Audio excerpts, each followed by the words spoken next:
umrii waggaa 29 guutuu bosona tureera. Hawaasa kiyya waan dhiifama gaafadhu guddaa qaba. Birriin hojjetamu osoo lafarraa haftee irra deemuu dandeessu. Wal qoodiinsi baay'ee jira. Egaa Oromoon maal jedha gubaa ibiddaa abbanii gubetti amma makkinni dhukkubsuuf akka inni ilaala kadhee. Ani maqaan koo obbo Goollicha Dheengee Bonayyaa jedhama. Kanan dhaladhee godina Booranaa aanaa Mooyyalee ganda Maayibaasii Tuqaati. Ani qabsoo bilisummaa Oromootti kan amma kamee akka lakkoofsa Awurooppaa bara 1992 ture. Waggaa naannoo 29 hanga 29 akkas bosona tureen natti fakkaata. Rakkoon keessa jiru tokko rakkoo ambiishoona namootaati. Fedha namootaati. Ganta bubuutuu mataayyaa bololummaa aangoodhaaf kanneen qaban. Rakkoon guddaan kanaadha. Birriin hojjetamu birrii agartee osoo lafarraa haftee irra deemuu dandeessudha. Ifradhee odeessisaa. Inni kun gamoo ittiin ijaarrata. Inni kun bootaa ittiin bitata. Inni kun haadha isaa kaan godhaa. Gartee inni kun haadha manaa ittiin ala oofata. Mana dhaqamee fuunan barbaachisaa ta'e birrii sanis miliyoona 2 waan ta'an 500 miliyoona 1 haa ta'u yeroo fuudhan namichi akka galutti itti fakkeessanii ta'u fuudhan birrii sana. Shifeerota argitee karaa Jibuutii maal deeman kana hin qabnaa hin gurraa maallaqa birrii miliyoona 3 miliyoona 4 gaafannaa maallaqa irraa fuunetti shifeera sana ajjeefna uummatoo abbootii qabeenya Oromoo immoo dhufnee magaalaa seenneet fuuneet maallaqa irraa adamneet kan booddee isas hin ajjeefna. Inni wanti jaalmaroon akeekni isaa birriidha. Waraana iddoo akkasitti lolaadhaani gaafa waraanni dhaqee lol birrii cabsaa baankii cabsaa dafaatii birrii ammanaatu baankii keessa jira akkas ergaadha. Birriin sun walitti qabamee isa bira deemaa jiru. Kophee tokko waraanaan bitu. Haalsi tokko waraanaan bitu. Yoo ati waan poozitiif uummataaf biyyaaf jira maaliif yeroo kan galuun hin barbaachifne maaliif har'a uummanni keenya ajjeefamaa maaliif uummanni keenya kan ta'a maaliif uummanni keenya qalamaa maaliif manni tugubamaa maaliif qabeenyi isa saamamaa gaaffii akkasii yoo kaaftee ittiin jedhe awutomaatikali ati gantuudha tappeella gantummaatu sirrattu caanama gantummaan farajamta. Gaaffii isin gaafattan immoo mirga qabdan achi keessatti waan isin baruuf isin barbaachifne baruuf hin tattaafatin nuun jedhu gaaffii nu gaafannu isin hin barbaachisu. Illee ofii jiraatiif illee walii galtee hin qabani wallabbii jira ture wallabbiin sun immoo tuma jedhu babal'atee booddee miidhaa irratti walitti dhukaasuu jalqaban aangoo irratti ol dhabu aangoo muka jalaa irratti ol dhabu. Akkasuma gaafa jalqabaa qabsoo kanatti seennu nuti dhugaa nuti fakkaate waa meeqaan nu soban maaliif kana goota yoo jette ni istooramtaa jechuudha maaliif kana goota yoo jette kun maaliif ta'a qabsoo uummata Oromoo keessatti kun hin ta'a yoo jette ni istooramtaa jechuudha. Waan ajjeese jedhan ajjeesu waan dhiisi jedhan immoo dhiisu waan hin beekne baruudhaaf carraaquun akka hin danda'amne jala muramee sitti himameetu deemtaa jechuudha.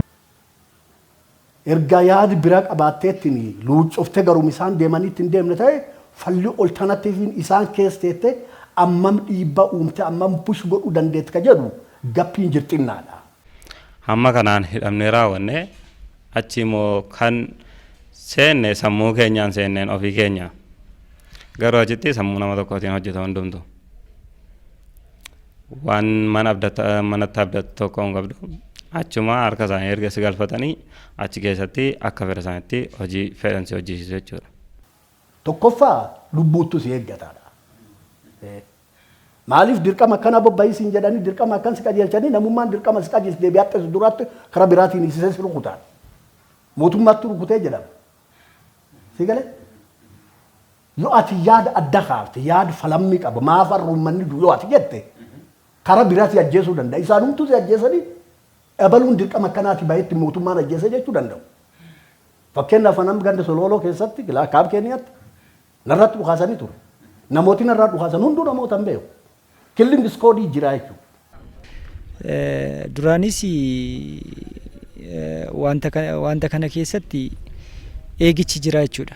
Akkaataatti uftee harka laattuu hin qabdu jechuudha. Akkas jallannaan irree maaliif jallatte jedhamtee ni gaafatamta jechuudha. Hin eeggamtaa irraa xiqqoo baate hin duutaa hin hidhamtaa hin garafamtaa jechuudha. Kanaaf ittisa raayyaa biyyaa keenya kana galan isaanii guddaa ta'u eegi isaan harka geenye waan taanis hin qabnu. Akkaataan itti deeman tokko seerri hin jiru isaan keessayyuu amma kan wanni jiru military law seerri aktiif ta'e kan namni ittiin wal qajeelcha ittiin wal bulche ittiin maani jedhu hin jiru ujjummoo qawweetiin gara barbaadanitti wal dhiibuudha namoota immoo kan irra mormi qaba ta'e ukkaamsu. Jaalli wayii jira kan isaan itti cimsanii reeban jechuudha jaala sana reebichi itti cimee of qabuu hin dandeenye hin diriire jechuudha hin du'e isaan of gargaareen immoo gaafa reebichi sun itti cimu waan fayyus mini namni isaa dhidhiite bishaan naa kennaa naanillee bishaan kan irraa silaa kutan hin kennaniif jechuudha. Qabsoo yoo taate qabsoon bifa kanaan geggeeffamus hin jiru. Tokko immoo uummataaf baate uummata akkamitti qalta uummataaf baate uummata akkamitti miita uummataaf baate uummata akkamitti saamta uummataaf baate uummati nam tokko irra kiidinappa goote horii akkasii qabeenya akkasii waan akkasii ergi akkamitti jedhama. Kun totally gocha qabsootii miti. Kun gocha shororkeessummaadha yoo jenne malee tokko gocha madaalli nam uummataaf biyyaaf qabsaa'u hin jedhamudha. Silkii koorratti dawwalanii Kumaandar dabalaa jechuudha shawaa laxaatii irraa kaasu silkii koorratti dawwalanii ilma nyaaphaa nyaapummaa keetiif galte sin bobeessa. Naan jechaa turanii jechuudha na doorsisaa turanii jechuudha mana hidhaatiyyuu. Garuu lubbuun koo tokko waaqni na uumes tokko yoon du'e dhugaa himeetiin bakka natti dhiite bula. Gochaa shaneen gochaa jirtu immoo haasa'eetiin bakka natti dhiite bula.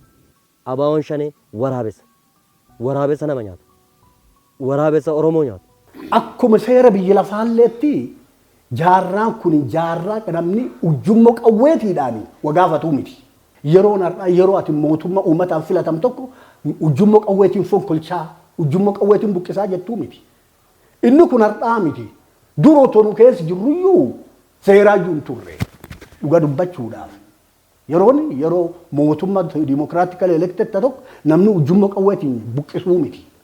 Nuti yeroo itti baratanii yeroo itti oomisha hojjetanii yeroo itti addunyaa wal dorgomaa jirutti nuti dhokaasaa wal ajjeemne wal saamne yaada mo'ataa waan hin qabneef sana goone jechuudha. Garaatti gandii bilisoomsine jedhanii dubbatanii waan tokko hin jiru. Individual gabaa kan keessa benefit qabu jira. Warri interest qabu jira. Warri maallaqni harka duudu. Warri qabeenyi gurguddaan harka duudu. Warri inkamiin biyya alaa kan irratti galu. Warra daldalii kontiroobaandii gam tokkoon qabsaa'ota gam tokkoon daldala kontiroobaandiitu jira. Kanaaf isattiiva baal sammuu nama doochan biyya Itoophiyaa kanirra kan kaaba Keeniyaa seenu jira. Karaa adda addaatiin paanyaa ruutsiin kunno illee booraan jigee illee diimtuun jigee eessaan jigee kaaba Keeniyaa yoo hundayyuu isii walitti qabattee gabaarra oolfatte.